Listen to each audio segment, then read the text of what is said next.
Oggi parleremo della dieta chetogenica o digiuno proteico, o meglio digiuno con integrazione proteica, o dieta aminoacidica come la chiamava Blackburn, per andare oggi a focalizzare dei nuovi concetti che avevamo praticamente in parte affrontato, diciamo, la volta scorsa, ma vogliamo aggiungere dei concetti nuovi, far capire soprattutto di quella dieta, o meglio digiuno con chetoproteico o digiuno sostenuto dalla nostra chetoproteina, che è una proteina di derivazione del latte, che ha la caratteristica rispetto alle altre proteine di andare a coagulare nello stomaco, e coagulando nello stomaco questa proteina dà origine a un rilascio lento di aminoacidi e oligopeptidi. Gli aminoacidi verranno immediatamente transaminati e per produrre poi e mantenere costante la glicemia e quindi produrre glucosio. L'altra via invece degli oligopeptidi è necessaria per la sintesi proteica. Bene, io penso in questo momento siete tutti quanti collegati e quindi io praticamente vado adesso a cominciare il nostro argomento. Quindi ci eravamo fermati al concetto della dieta di Blackburn, che Blackburn, il professor George Blackburn, è il professore di Harvard che per primo ha messo in campo in modo scientifico quello che era la quantità proteica necessaria per sostenere le masse muscolari in pazienti ovviamente ospedalizzati, in pazienti che non seguivano un protocollo di allenamento, in pazienti poi, se vogliamo conservare le nostre muscolari, in una persona che resta ferma, che non muove le sue masse muscolari, quante proteine sono necessarie. È ovvio che più noi ci muoviamo, più facciamo attività fisica, più consumiamo, distruggiamo i nostri muscoli, più noi dobbiamo assolutamente aumentare l'apporto proteico. Però Blackburn invece ha stabilito questo programma alimentare, cioè ha stabilito la quota proteica, che per noi è un elemento fondamentale, perché rispetto agli altri autori che hanno considerato l'apporto proteico come qualcosa fatto così a caso, a volontà del paziente in base al suo stimolo della fame, e quindi perde l'alimentazione proteica quella importanza di garantire soltanto l'apporto degli alimenti necessari senza incorrere in delle problematiche che poi spiegheremo. E quindi Blackburn che cosa ha stabilito? Ha stabilito l'esatta quota proteica da assumere in base al peso corporeo ideale, che è un concetto un po' diverso dal peso forma, distinguendo praticamente l'apporto proteico oltre che sulla base dell'apporto ideale e il peso ideale. Quindi abbiamo un peso ideale, però il peso ideale di una donna avrà un apporto proteico diverso da quello di un maschio, per cui diciamo in base al sesso c'è un'ulteriore distinzione. Ci dovrebbe essere anche una distinzione in base all'età. I soggetti giovani o in sviluppo puberale hanno bisogno di un maggior apporto proteico, come le persone anziane che tendono praticamente a perdere le masse muscolari e avere maggiori difficoltà ad assimilare le proteine dagli alimenti e in particolar modo anche dalla nostra proteina, perché il nostro apparato gastrointestinale noi non lo vediamo ma invecchia come la pelle. Sulla pelle si formano le rughe, nell'intestino si formano i diverticoli ed altro, l'assottigliamento per esempio della parete gastrica, della mucosa gastrica, che porta a una serie di problemi come acidità gastrica. Ecco poi l'importanza del collagene, che ne parleremo, e quindi maggiore nel periodo puberale, maggiore praticamente nell'anziano, come maggiore nel maschio rispetto alla donna, e in rapporto all'attività fisica. Meno attività fisica noi svolgiamo, meno proteine abbiamo bisogno, più attività fisica noi svolgiamo, più abbiamo bisogno. In base a questi criteri, peso corporeo ideale, sesso, età e tipo di attività fisica o inattività fisica, noi possiamo stabilire la nostra quota proteica. Questo è quello che ci ha indicato Blackburn, perché a differenza delle diete che guardano il peso, che il peso è sempre bello sentire ho perso 10 kg, 20 kg, ma chi parla di perdita di peso commette un errore gravissimo. Chiunque vi faccia fare una dieta e su quella dieta non consideri, diciamo, prima di tutto il corretto apporto proteico secondo i dettami che abbiamo poc'anzi indicato, e praticamente prende in considerazione solo il peso senza considerare il cambiamento della massa corporea, cioè o almeno il mantenimento della massa muscolare, della massa cosiddetta massa magra e l'eliminazione della massa grassa e della ritenzione idrica. Bene, chi vi fa fare un programma di questo tipo sbaglia assolutamente. Questa bella diapositiva praticamente ci fa vedere come noi possiamo avere due silhouette completamente diverse in una donna di peso di 60 kg rispetto a una donna sempre di 60 kg, una con una buona massa muscolare, l'altra praticamente invece senza massa muscolare con una grande quantità di grasso e ritenzione idrica. Ma perché c'è una differenza di silhouette? Lo vedete se noi prendiamo, diciamo, andiamo a misurare 5 libbre secondo la scuola anglosassone o un chilo praticamente di peso, noi vedremo che praticamente un chilo di grasso pesa, volumizza molto di più, ha un volume molto maggiore, lo vediamo in giallo, rispetto al chilo di muscolo che praticamente ha un colore, lo vediamo rosso. Bene, qual è la differenza? Che c'è una diversa densità dei due tessuti. Quindi avere 60 kg, e torniamo indietro, con una forte ritenzione idrica e massa grassa ci dà la silhouette di sinistra, la silhouette di destra invece quando abbiamo un buon tono muscolare. Quindi il peso nelle diete non conta assolutamente nulla. Dobbiamo pensare a bruciare il grasso corporeo, non il peso. Chi ci parla o chi mi parla di peso, poi se uno vuole parlare di peso parliamo di peso, però il peso a mio avviso, e purtroppo non è che lo dico io ma lo dicono in tanti, il peso deve essere una misura che deve essere abbandonata nel programma delle diete. Si deve guardare la silhouette corporea. Qual è il miglior parametro? È lo specchio, il centimetro, e la bioimpedenziometria semplice o quella vettoriale che addirittura divide l'acqua intracellulare da quella extracellulare. Ricordiamo che l'acqua extracellulare significa che stiamo male, che siamo infiammati o che addirittura siamo morti. L'acqua intracellulare vuol dire invece che stiamo bene, che stiamo in salute, che le nostre cellule sono in salute. E quindi ricapitoliamo brevemente come una differenza di un 15% di massa grassa ci fa cambiare con lo stesso peso completamente la silhouette. Quindi il grasso con la ritenzione idrica sono i due fattori nemici della nostra silhouette estetica. Non è il peso che ci fa diventare belle, è il rapporto tra massa grassa e massa magra e in particolar modo la massa grassa e la ritenzione idrica o l'acqua extracellulare. Quindi il nostro programma alimentare, torniamolo a ripetere, non è una vera e propria dieta. Perché? Perché non prevede un apporto di alimenti a scopi energetici con finalità energetici, cioè destinate a produrre energia.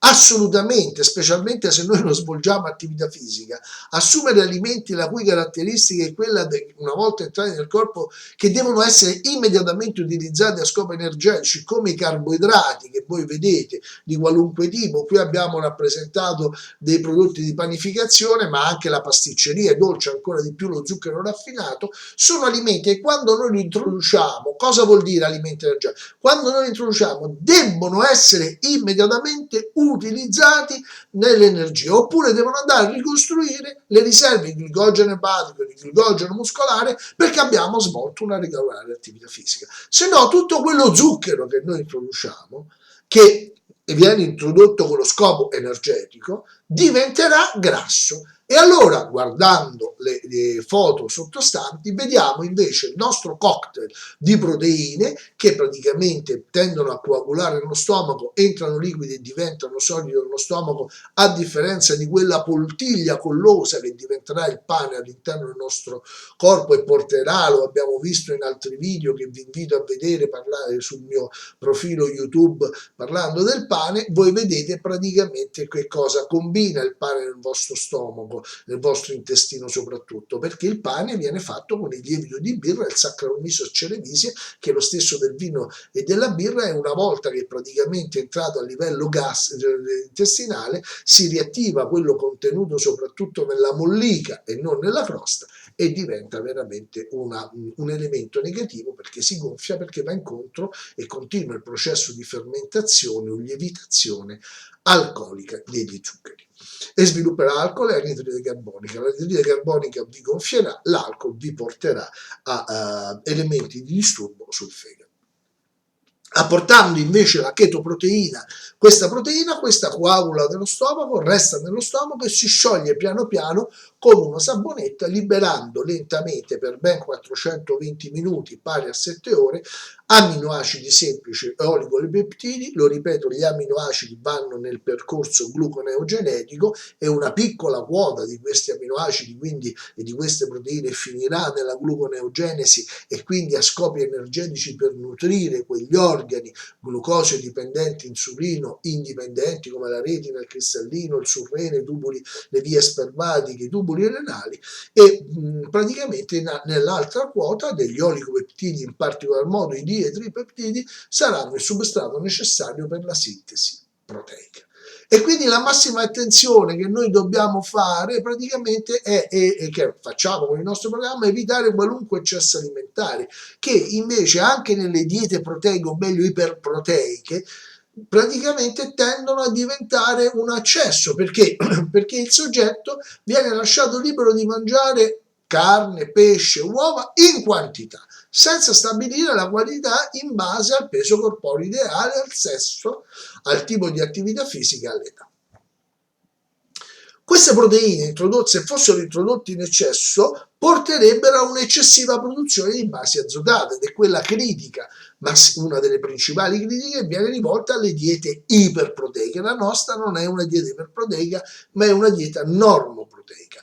E se quando noi introduciamo troppo proteina all'interno del nostro organismo, infatti i nostri pasti non superano mai i 30 grammi, perché mediamente in un'ora il nostro organismo riesce a metabolizzare una trentina di grammi, noi potremmo introdurre una quota di chetoproteina in più, proprio perché coagulando lo stomaco e non arrivando all'intestino come farebbero le whey protein, le proteine del seno del latte, non ci sarebbe mai un'eccessiva introduzione, introducendo 40-50 grammi di proteine, perché non arrivano immediatamente a livello intestinale entro quell'ora, invece che le siero proteine vengono consumate dal nostro organismo, assimilate entro un'ora. Un eccesso di proteina a cosa porterebbe? Alla produzione delle basi azotate, della formazione dell'azoto ureico, dell'acido urico, l'uricemia, l'azotemia, cioè quei valori che noi andiamo a cercare a livello ematico, e talvolta non sono tanto un indicatore di un eccesso alimentare proteico quanto di uno stato di disidratazione, perché ricordiamo che la disidratazione nelle diete proteiche, o nei digiuni chetoproteici o nei digiuni assoluti, deve essere assolutamente introdotta l'acqua in quantità, perché praticamente la cosa più pericolosa a cui possiamo andare incontro noi è la disidratazione. Molte volte le disidratazioni sono praticamente quello che noi vediamo sulla bilancia, e per esempio diete con il sondino eccetera, a cui venivano associate purghe importanti, praticamente erano, diciamo, devastanti dal punto di vista fisico. Perché? Perché portavano a una forte disidratazione dell'organismo. Invece noi vogliamo che l'organismo sia idratato. Cosa accade a un eccesso di proteina? Un eccesso di proteina, una volta che arriva nel fegato, subisce una trasformazione in glucosio, in zucchero. Che cosa? Sopravviene prima transaminato da parte delle transaminasi epatiche, da una parte si formerà il gruppo aminico, verrà staccato, l'alfa chetoacido che rimane viene invece trasformato praticamente in glucosio mediante un processo praticamente di gluconeogenesi. E questi zuccheri in eccesso che vengono prodotti nel citoplasma verranno trasformati dagli epatociti, dopo aver attraversato i mitocondri che non li utilizzano, riusciranno sotto forma di citrati a livello del citoplasma dell'epatocita, dove attraverso un'azione di una carbosilasi vengono trasformati praticamente in acidi grassi. Questi acidi grassi verranno attaccati alle VLDL, che sono le proteine di trasporto, che poi si trasformeranno, dopo aver abbandonato i trigliceridi appunto prodotti per un eccesso di glucosio a seguito di una dieta iperproteica, trasformeranno in LDL, colesterolo cattivo e dopo dobbiamo pregare all'HDL, sperare nell'HDL di un fegato sano, però se il nostro fegato abbiamo mangiato per molto tempo zuccheri e cominciamo una dieta iperproteica, il nostro fegato grasso non è in grado di produrre tanto HDL. Ebbene, praticamente questo porterà a un innalzamento a livello ematico di trigliceridi e colesterolo e porterà praticamente a quella che è l'accumulo praticamente di grasso. Quindi anche una dieta iperproteica può avere degli effetti devastanti sul nostro organismo, soprattutto se protratta nel tempo, proprio per questo ciclo negativo che abbiamo indicato. In più, vediamo la fotografia in basso, il ciclo di urea che parte a livello mitocondriale, proprio dove si liberano per azione delle transaminasi, si libera ammoniaca, cioè il gruppo aminico che poi si unisce con l'altro formando il gruppo ammonio, che poi si trasformerebbe in ammoniaca, ma l'ammoniaca per noi è tossica e nociva ed è quello che accade quando si ha la cirrosi epatica, che porta a un quadro ammoniemenico, insomma, di ammonia molto negativa. Questi gruppi aminici vengono attraverso un aminoacido chiamato citrullina trasportati nel citosol, nel citoplasma, per essere poi complessati, dopo aver prodotto arginina, a formare urea in rapporto all'acqua. E quindi si formerà la molecola di urea. L'urea praticamente è meno tossica dell'acido urico, ecco perché noi siamo animali che producono urea, rispetto praticamente agli uccelli che producono acido urico. Vi sarà capitato che eventuali materiale fecale di piccioni o quant'altro sulla vostra macchina, se lasciato lì, ha un forte potere corrosivo, perché è acido urico e non è urea. Quindi questo per capire che cosa? Per capire praticamente che all'interno del nostro organismo si può produrre queste basi azotate. Non a caso nelle nostre proteine noi aggiungiamo questi due aminoacidi, ornitina e citrullina, in più a quelli eventualmente a quota di arginina presente nella proteina stessa. Perché? Perché vogliamo ottenere una quota di arginina in più che fa bene, vasodilatatore per le nostre arterie, eccetera, è un precursore dell'ossido nitrico, il famoso Viagra, ma è anche, quindi dà anche uno stato di benessere, ma praticamente la citrullina e l'ornitina possono essere, diciamo, per noi fondamentali praticamente per favorire il ciclo della urea. E l'eventuale ornitina che non viene utilizzata al ciclo dell'urea verrà a essere un precursore praticamente insieme alla citrullina, soprattutto un precursore dell'arginina. Benissimo. Quindi con le nostre dieta soprattutto che cosa andiamo a fare? Che quello che noi, proprio siccome non produciamo zuccheri di eccesso, non produciamo trigliceridi, non corriamo il rischio, seguendo quel programma, dice non funziona questa dieta, perché non corriamo il rischio di accumulare grasso viscerale. Cioè se la bilancia non scende, perché stiamo mettendo su massa muscolare, dopo un periodo vediamo che è come se si fermasse il dimagrimento in termini di peso, ma tendiamo a sgonfiarci, noi ci stiamo sgonfiando e quindi la girovita per noi è un parametro fondamentale. E la cosa importante è che proprio praticamente quel rapporto peso, praticamente grazie all'apporto proteico, garantisce che noi andiamo a fare normoproteico, garantisce proprio praticamente la conservazione delle masse muscolari e soprattutto quello che a noi interessa è il mantenimento di una glicemia costante. E in cosa siamo favoriti da questo? Siamo favoriti dal fatto praticamente che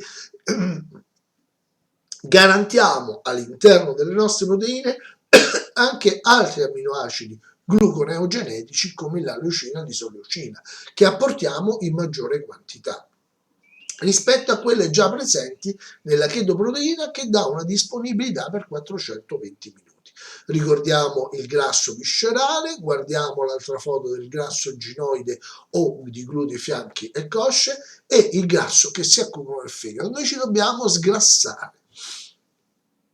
Quindi la nostra dieta è una dieta, non è una vera e propria dieta, in quanto non prevede un aumento della quota proteica, quindi non dà spazio all'apporto energetico e quindi non dà spazio all'assunzione incontrollata degli alimenti. Il paziente non può dire ho fame e mangio. Possiamo soltanto praticamente introdurre, e lo vediamo nel concetto di sostanza, che noi non introduciamo grassi, però questi grassi possono essere assunti solo in caso di fame incontrollata. Perché i grassi? Perché non raddoppiare, triplicare le proteine, che sarebbe possibile anche farlo per brevi periodi, e perché non introdurre carboidrati? Perché i grassi sono gli unici alimenti che tendono a ridurre lo stimolo della fame senza andare a stimolare l'insulina, e i grassi in eccesso possono praticamente essere eliminati in parte con le feci, e soprattutto i grassi vanno a stimolare la colecistochinina, un enzima a livello epatico che praticamente inibisce a livello cerebrale lo stimolo della fame. Per questo ed altri motivi, come l'impiego di proteina ad alto valore biologico, questo programma alimentare viene chiamato digiuno con integrazione proteica o chetoproteico, come lo vogliamo chiamare noi, perché utilizziamo una chetoproteina, cioè una proteina mirata a sostenere lo stato di chetosi, senza dover necessariamente aumentare l'apporto proteico, senza rischiare di avere finestre, diciamo, aperte in cui vengono intaccate le masse muscolari. Questo concetto per me sostituisce meglio ancora il concetto di dieta aminoacidico inizialmente pronunciato da Blackburn. La dieta chetogenica, grazie ai chetoni che va a produrre, nutre continuamente il cervello, donando benessere mentale, euforia e sazietà. I chetoni sono euforizzanti ed anoressizzanti. Quando siamo in chetosi noi mangiamo solo per rituale, per stare in compagnia, ma in realtà non siamo più dipendenti da carboidrati. La carbodipendenza, oltre alla fame nervosa, è quella che apre solitamente la porta alle abbuffate, ai comportamenti compulsivi e agli sbalzi glicemici che portano a quadri astenici e depressivi dopo momenti di grande euforia. La carbodipendenza è legata ai continui sbalzi glicemici. Entrare in chetosi e non mangiare più carboidrati significa essere in uno stato costante di benessere, perché i chetoni sono euforizzanti e anoressizzanti e stimolano lo sviluppo del cervello. La chetosi, o meglio la chetogenesi, è la vera macchina metabolica progettata per alimentare il nostro organismo lontano da qualunque dipendenza alimentare. Attinge dal grasso corporeo, preserva i muscoli, nutre il cervello, sazia ed euforizza. Quando siamo certi di essere in chetosi, non è che noi diciamo ma come va questa dieta, come sta? No. Siete in chetosi? Sì, no. Allora, qui che cosa c'è? C'è il Ketur test, il test della chetonuria. Quando il test è positivo, quella colorazione praticamente del tampone di riferimento passa dal rosa al viola, da un rosa chiaro a un rosa scuro, a viola chiaro, viola scuro, e questo ci informerà se stiamo bruciando grassi. Nell'avanzato stato di chetosi, siccome la nostra è una chetosi fisiologica, noi potremmo non vedere quella colorazione in modo significativo, perché la maggior parte dei chetoni che vengono prodotti dal fegato vengono utilizzati dall'organismo e non c'è una fuoriuscita inutile, un eccesso di produzione che poi non serve e devono essere buttati nel secchio, cioè nelle nostre urine, nel nostro water con le urine. Quindi l'obiettivo di questo programma è mangiare per nutrire i propri muscoli e nutrirsi energeticamente del proprio grasso. Scusate, qui non ho detto questo concetto. E noi introduciamo esclusivamente e soltanto alimenti essenziali. Alimento essenziale significa che il nostro organismo non è in grado di produrre da solo e deve necessariamente assumerli dall'esterno. Solo che introdurre solo gli amminoacidi essenziali non andrebbe bene, meglio assumere le proteine a lento rilascio, perché noi dobbiamo garantire per il tempo tra un pasto e l'altro una nutrizione continua, è come una poppata materna. Siamo in uno stato continuamente anticatabolico, come il bambino che si sta nutrendo al seno della madre è in uno stato di anabolismo. Però il nostro stato anticatabolico si potrebbe anche esprimere poi successivamente in uno stato di parziale anabolismo, perché l'aumento di peso, la stabilizzazione di peso è legata all'aumento delle masse muscolari.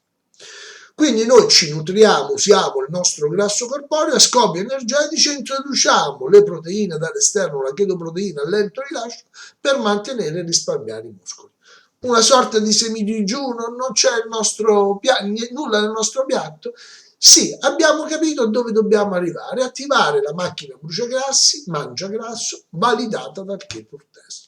Non c'è un eccesso di proteine, si cura l'insulinoresistenza, si dimagrisce, si normalizzano le analisi cliniche, la pressione ritorna nella norma, scompare il diabete se c'era, sì, perché è una malattia metabolica per eccellenza perché il metabolismo riparte, anche la tiroide torna a funzionare, si diventa forti, si vive a lungo e lontani da ogni malattia. Qualcuno addirittura ha affermato che la dieta chetogenica è l'alimentazione perfetta per ogni malattia, ve l'ho voluto sottolineare. La dieta aminoacidica oggi la chiamiamo digiuno con integrazione proteica o digiuno chetoproteico ed è quella che ci permette di ridurre il nostro giro vita e cambiare la nostra silhouette corporea, mantenendo anche in parte il peso corporeo, ma soprattutto mantenendo le masse muscolari, eventualmente aumentando, perché le masse muscolari svolgono una funzione importantissima, quella di conservare il sangue sotto forma di mioglobina e di impedire che quando noi dobbiamo fare uno sforzo, se abbiamo una buona massa muscolare, le nostre masse muscolari già ricche di mioglobina, che è l'equivalente di un'emoglobina, fornisce ossigeno, noi possiamo affrontare la nostra vita quotidiana senza dover aumentare la frequenza cardiaca. Perché ci servono i muscoli? Perché se dobbiamo salire le scale, dobbiamo salirle senza che sale la frequenza cardiaca e la pressione arteriosa. Perché? Perché i muscoli sono forti, sono in grado di fare tutto da solo, non hanno bisogno di richiamare un maggiore apporto di sangue e di ossigeno. Ovviamente, se noi aumentiamo l'intensità del nostro lavoro, aumenterà la frequenza cardiaca, il consumo di ossigeno, il consumo di glicosio. Ma un lavoro aerobico con buone masse muscolari noi potremmo farlo senza richiedere un significativo aumento della frequenza cardiaca. Questo è un concetto importante. Quindi conservare le masse muscolari significa migliorare la funzionalità cardiocircolatoria e sostenerci praticamente quando siamo sotto sforzo senza sovraccaricare il cuore. La dieta digiuno chetoproteico si può considerare una dieta a scopi cardiologici. Per questo vi ringrazio per l'attenzione, spero di essere stato anche questa volta sufficientemente breve, questo non lo so, però chiaro e avervi dato ulteriori concetti. Un'altra puntata la faremo a breve. Grazie ancora, grazie.